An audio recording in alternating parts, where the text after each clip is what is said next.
Oui, aujourd'hui, notre troisième jour, nous sommes en train de traiter les thèmes sur la famille. Et le thème de notre camp, c'est lèvons-nous et bâtissons nos familles.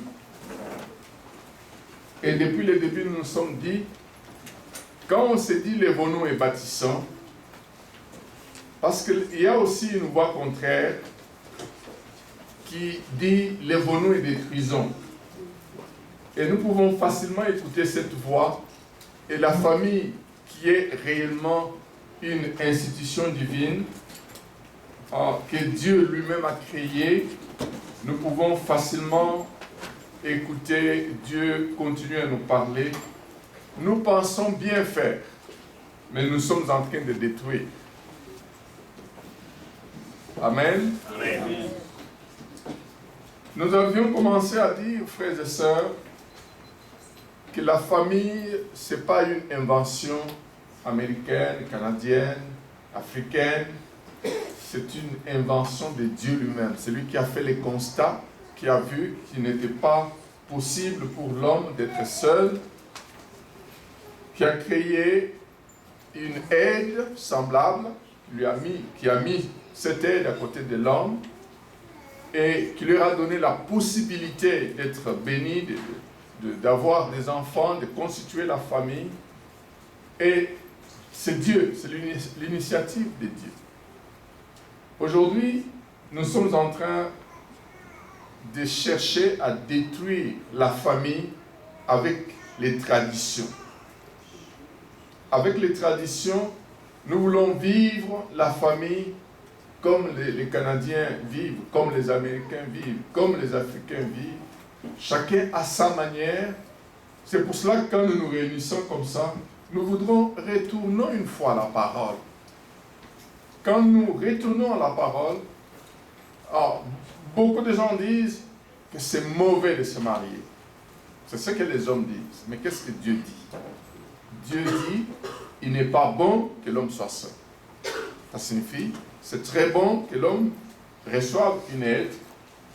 Et cette aide, avec l'homme et la femme, c'est le mariage, les enfants vont venir, et c'est la famille. Voilà, dans le plan de Dieu, c'est très bon, la famille. Alors, quand on veut écouter les mots, on va se rendre compte que le mariage, c'est dur, c'est difficile, c'est impossible. Et quand on va avec cet élan, que c'est impossible, parce que je vois, imaginons des jeunes gens qui voient toute la journée, toute la semaine, toute l'année, les parents ne font que se chamailler, ne font que se battre, les enfants vont avoir ça comme mariage. Et ça, ce n'est pas le mariage.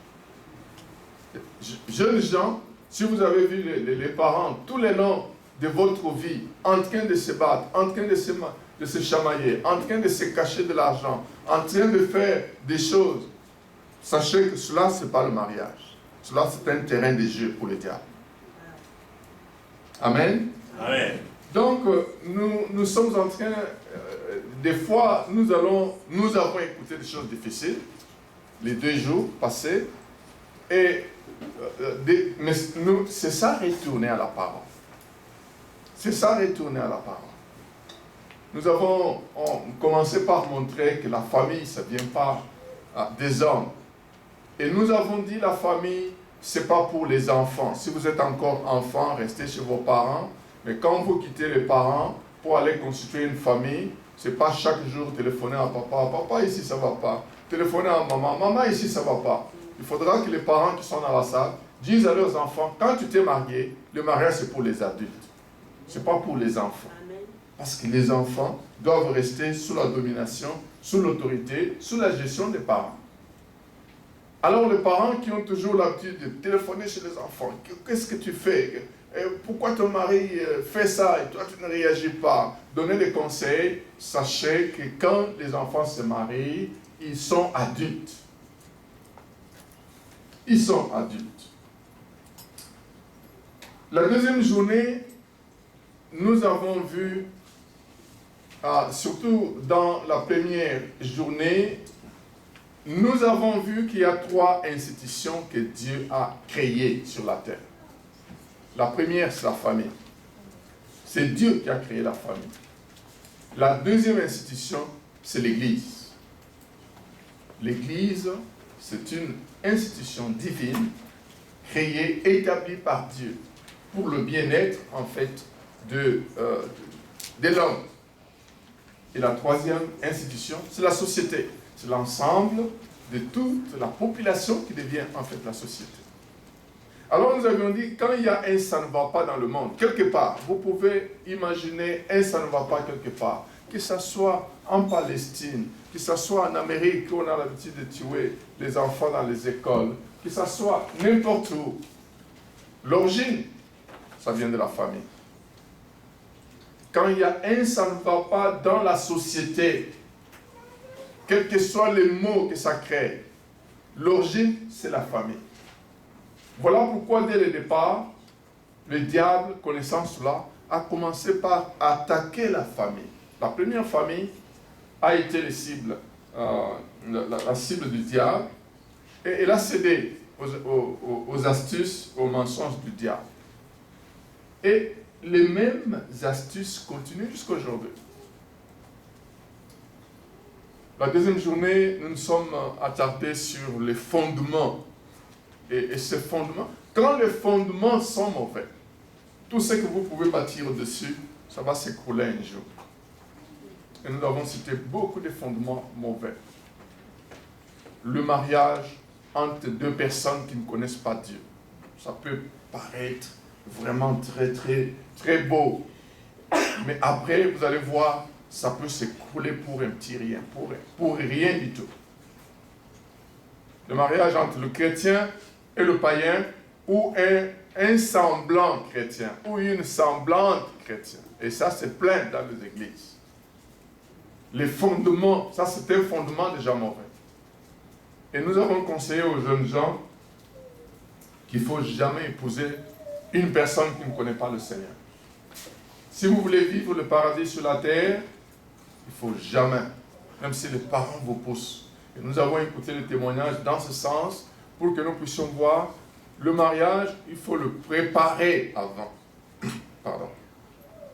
Il faut le préparer bien avant. Et quand vous avez fait un bon choix, vous allez avoir un bon mariage. Et beaucoup d'autres fondements, vous pouvez demander à ceux qui étaient là. Nous avons le temps. Et j'avais beaucoup insisté sur les priorités. Et ça, c'est très propre aux chrétiens. Les priorités. D'abord Dieu, famille, et puis travail de Dieu, ou travail de tous les jours. Quand vous inversez, c'est une source de beaucoup de problèmes. Une source de beaucoup de problèmes. Quand vous passez toute la journée en train d'intercéder à l'église, ça c'est pas Dieu en premier, c'est le ministère. Ça c'est le ministère, c'est pas Dieu. Dieu, c'est votre intimité avec Dieu. Quand vous allez prêcher, et vous n'avez pas creusé votre intimité avec Dieu, vous avez mis le ministère avant toute chose. Donc, ça c'est pour les serviteurs de Dieu que nous sommes. Nous devons savoir, d'abord Dieu, mon intimité avec Dieu, ma relation. Je dois passer du temps à chercher une bonne relation avec Dieu. Et quand vous cherchez une bonne relation avec Dieu, vous allez voir automatiquement, vous allez vous entendre bien avec votre épouse, avec vos enfants. Parce que si vous brouillez tout à la maison, vous voulez toujours aller intercéder, vous voulez toujours aller prêcher, vous voulez toujours... Là, c'est pas Dieu, c'est pas la priorité. La priorité, c'est Dieu, famille, ensuite le ministère. C'est bien bouleversant, mais c'est ça que la parole de Dieu nous dit. Si quelqu'un ne sait pas prendre soin de sa famille, qu'est-ce qu'il va faire à l'église?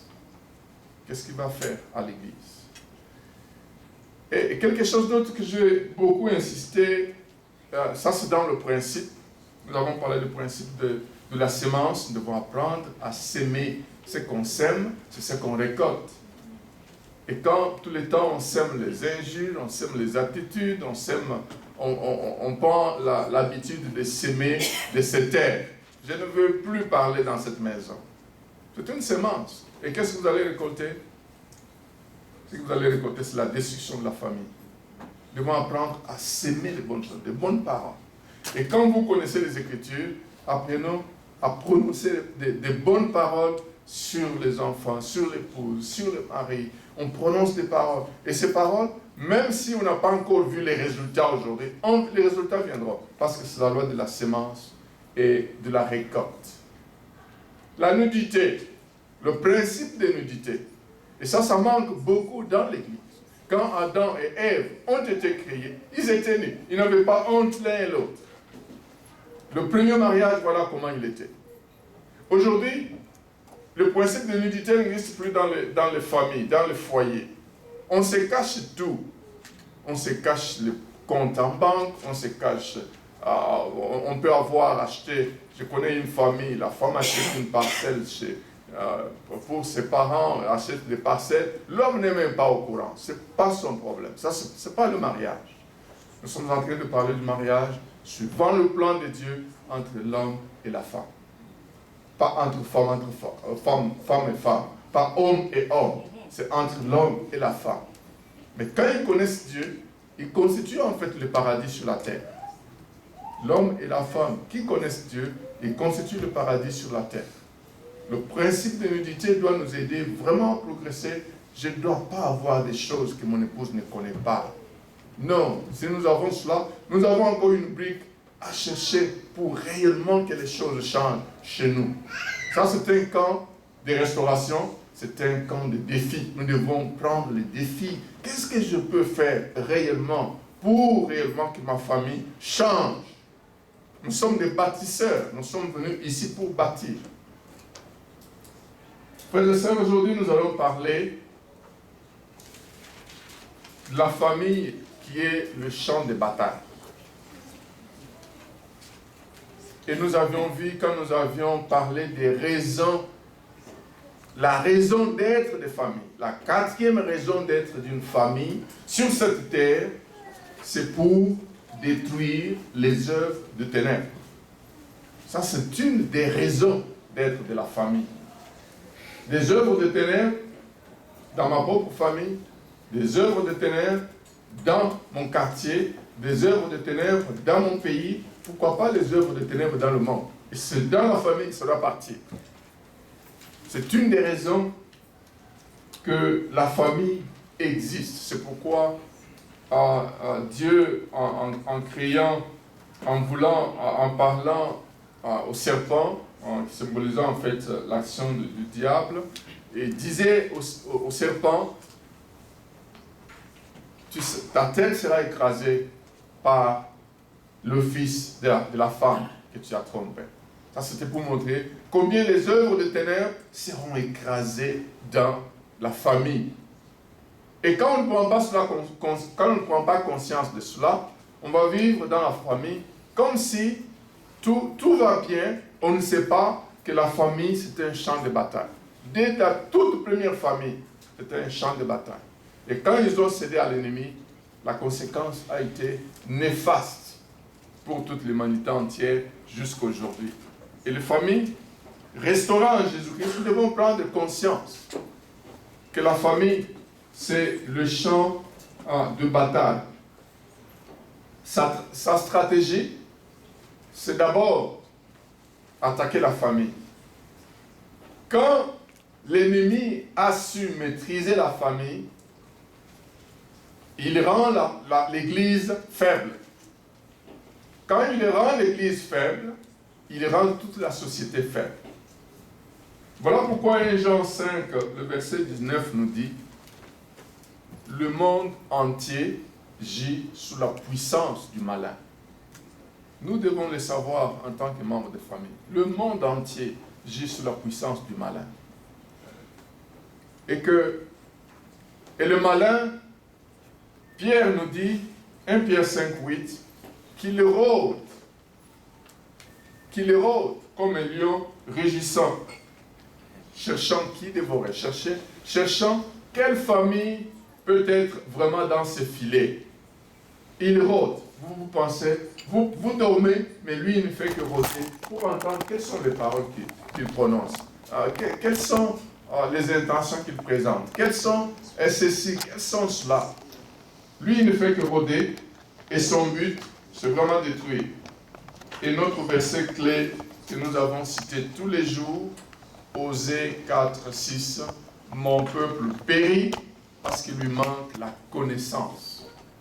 Quand on manque la connaissance, on va, et nous allons voir un peu plus loin, on ne va pas savoir que la famille c'est un terrain où le diable est en train de chercher à gagner. Alors on vit comme si le diable n'existe pas. Et nous allons le voir. Un jour, je reçois un coup de fil en tant que pasteur d'un couple. Ces couples, le couple me dit qu'ils veulent me voir très très rapidement. Moi je dis, mais je suis à la maison, vous pouvez venir. Alors je vois les couples qui arrivent. Ces couples ont commencé à constater des choses bizarres dans leur maison. Ils peuvent dormir sur les lits et quand ils vont se réveiller tous les deux sur la terre, sur le pavement, tous les deux. Alors ils se réveillent sur le pavement, ils se disent, mais comment on nous a transportés du lit jusqu'au par terre et nous ne pouvons pas nous rendre compte. Alors ils ont cherché à comprendre, mais qu'est-ce que c'est ce phénomène? Alors, on les a amenés à connaître le Seigneur, on a prié pour eux. C'est tout simplement l'ennemi qui a fait de cette famille son terrain de jeu sans qu'ils sachent que l'ennemi détruit les familles. Frères et sœurs, nous devons apprendre à introduire dans notre famille la prière d'ensemble. Là, nous sommes en train d'aller maintenant par des choses concrètes et pratiques. Apprenons à prier ensemble.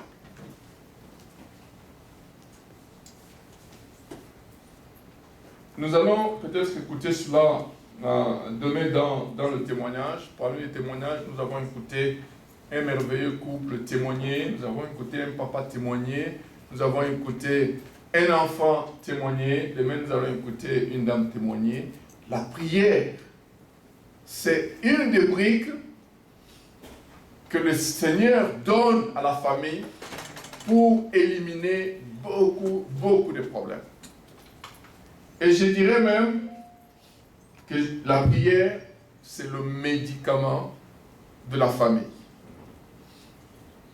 La prière, nous pouvons la faire individuellement, mais j'encourage ici la prière d'ensemble.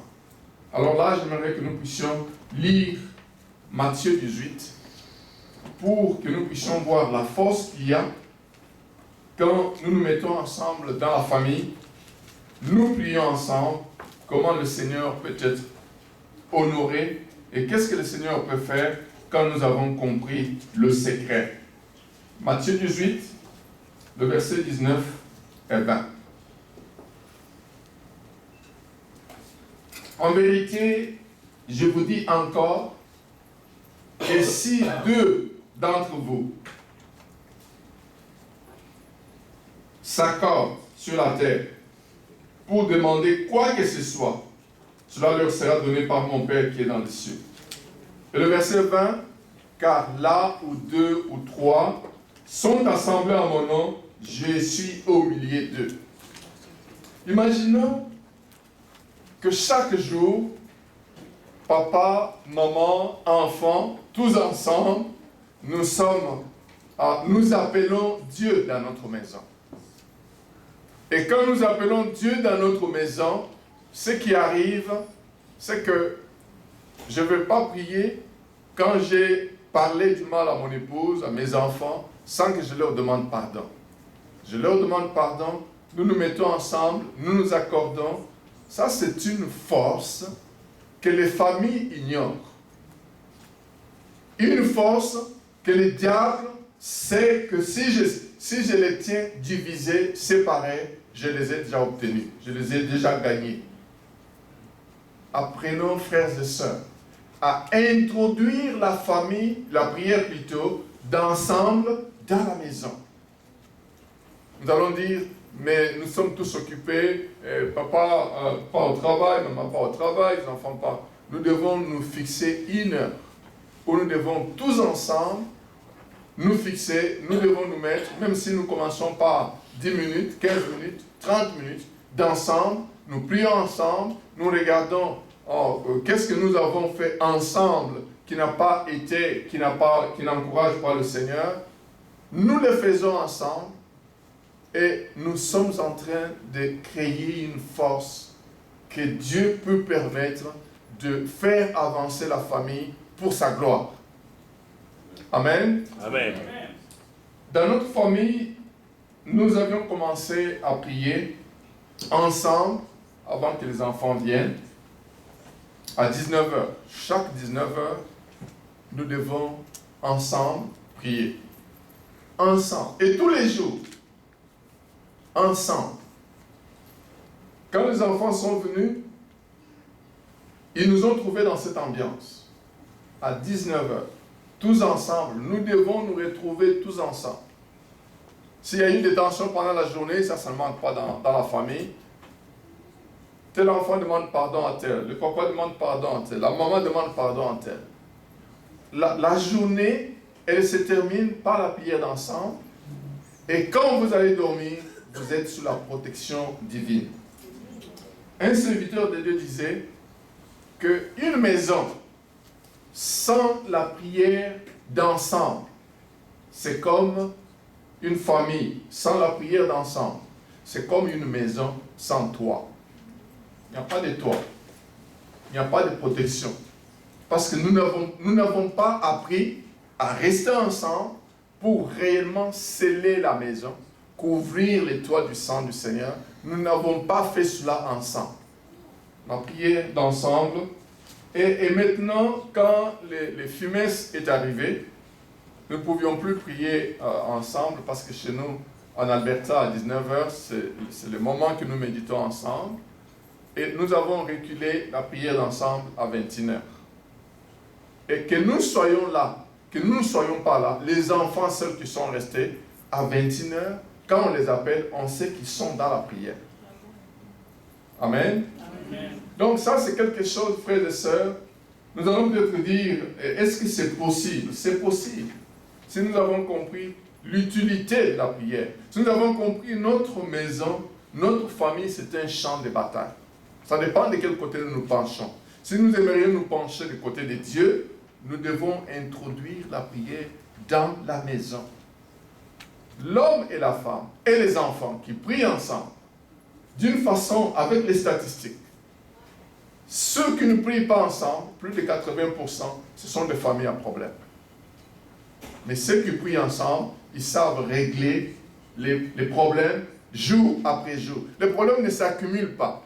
Parce qu'ils n'ont pas, ceux qui ne prient pas ensemble, n'ont pas le temps de régler les problèmes. Les problèmes sont accumulés jour après jour, semaine après semaine, année après année, parce qu'ils n'ont pas le temps de s'asseoir, de se tenir ensemble, de chercher la dynamique divine ensemble. Amen. Amen.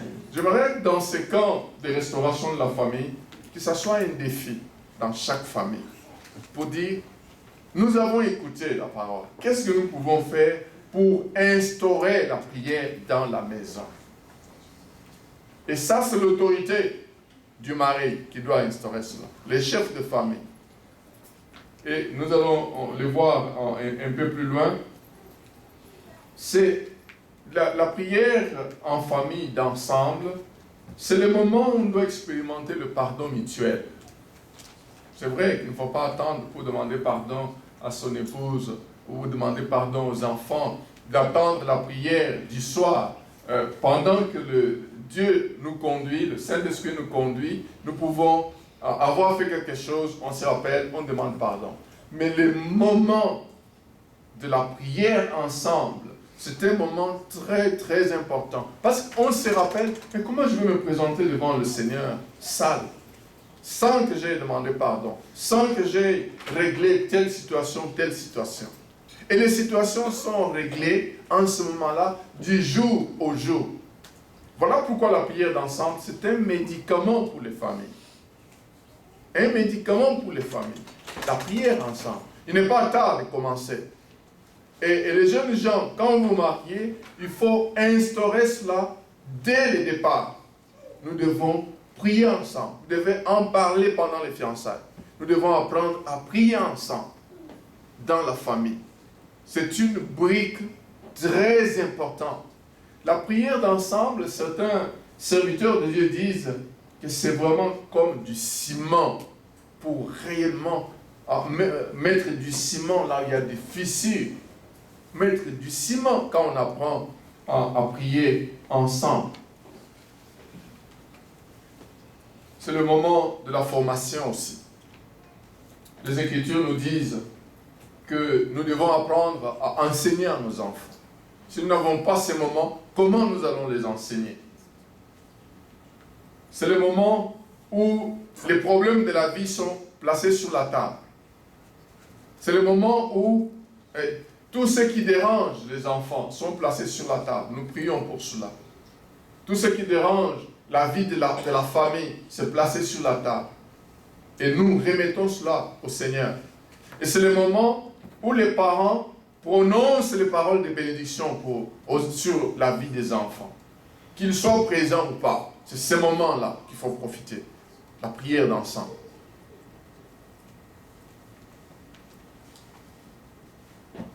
Surtout, les tensions dans les couples peuvent vraiment avoir leur origine du côté du diable. Et quand nous avions parlé de mauvaises fondations ou mauvais fondements, beaucoup de conflits peuvent être carrément d'origine vraiment diabolique. L'ennemi qui veut, on prend une parole, on a dit une parole, on a dit A, la personne entend que c'est B. La personne, une parole bien prononcée, la parole est transformée en injure. Et ça peut facilement être l'action du diable. Et c'est dans la prière d'ensemble qu'on va détruire ces genres d'incompréhension. La prière d'ensemble, nous l'avons appelée l'autel familial. Et cet autel familial, tout père responsable devrait dresser un autel familial dans sa maison et réunir les siens 1 heure ou 30 minutes ou 20 minutes, suivant la disponibilité, ça va être adapté suivant que les enfants sont petits, ça va être adapté suivant que les enfants ont grandi, mais et comme nous avons parlé tout le long de ces camps, que le chef de famille, c'est le pasteur de sa maison. Il doit s'investir pour réellement que l'autel de la famille vraiment fonctionne. C'est le moment où la prière est exercée. C'est le moment où la lecture de la Bible est exercée. C'est le moment où on chante, on apprend à chanter ensemble pour le Seigneur. Le pasteur, qui est le chef, ou même qui est le sacrificateur de sa maison, c'est le moment où il doit enseigner. Mais la maman aussi peut enseigner, peut diriger sur la délégation du chef de famille. Donc les deux parents peuvent réellement faire ce travail. Il est impossible, écoutons chers parents, il est impossible de bien éduquer les enfants s'il n'y a pas la prière d'ensemble dans la maison. Si nous voulons que nos enfants soient bien éduqués dans le Seigneur, nous devons apprendre à mettre l'autel de famille dans la maison. Que ce soit à n'importe quel âge que les enfants se trouvent, ils ont besoin de voir combien les parents peuvent s'agenouiller, peuvent prier, peuvent crier vers le Seigneur. Rappelons-nous en Jérémie 1, le verset 5, comment, quand on a appelé Jérémie, le Seigneur pouvait lui dire, dès le sein de ta mère, je te connaissais. Donc le Seigneur connaît même avant que nous venions dans ce monde. Voilà pourquoi nous devons instaurer la prière d'ensemble continuellement. Que nous soyons sans enfants, que nous soyons avec les enfants, même si les enfants sont déjà partis, nous devons continuer. Surtout quand les enfants ne sont pas encore là, ou sont déjà partis. Nous constituons une base logistique, une base de soutien de nos enfants qui sont déjà partis de la maison. Et nous ne pouvons pas ne plus prier ensemble parce que nous sommes restés à deux, nous sommes restés sans enfants. Non, nous devons constituer une base de soutien très efficace quand nous avons appris à prier ensemble. Frères et sœurs, la prière d'ensemble, quand nous nous présentons devant le Seigneur, nous devons savoir que c'est vraiment dans la volonté de Dieu. Lisons Jérémie 10, le verset 25.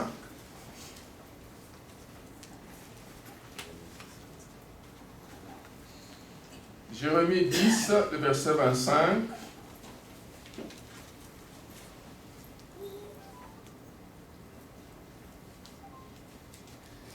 Répands ta fureur sur les nations qui ne te connaissent pas, et sur le peuple. Dans d'autres versions, on parle même sur les familles. Le peuple qui ne t'invoque pas, qui n'invoque pas ton nom, car il dévore Jacob, il les dévore, il les extermine, ils font de son domaine une désolation. Le verset 25, dans d'autres versions, il est dit, répands ta fureur sur les familles qui ne te connaissent pas. Et celles qui t'invoquent, et sur le peuple qui n'invoque pas ton nom. Pour dire, les familles ou le peuple qui invoquent ton nom, ensemble, constituent une force inimaginable dans la maison. Une force inimaginable dans la maison. Frères et sœurs, nous arrivons maintenant dans la prière d'ensemble. Nous devons comprendre, quand nous nous mettons ensemble, nous prions ensemble, nous sommes en train d'exercer ce qu'on appelle les combats spirituels. C'est vrai, c'est un terme qui est très, très mal utilisé aujourd'hui par d'autres groupes qui utilisent très mal les combats spirituels, mais c'est une réalité. Comme c'est un champ de bataille, la famille, nous devons savoir que nous sommes dans les combats. Et regardons comment est-ce que Dieu faisait avec son peuple. Il y a Jéricho qui est devant. Au lieu que Dieu aille détruire Jéricho pour laisser passer son peuple, qu'est-ce que Dieu fait? Il donne des stratégies, des combats. Et quand il donne des stratégies de combat, c'est pour que son peuple applique les stratégies et soit vainqueur. C'est ainsi que nous avons vu, au travers de l'histoire des enfants d'Israël, des exploits, des victoires vraiment extraordinaires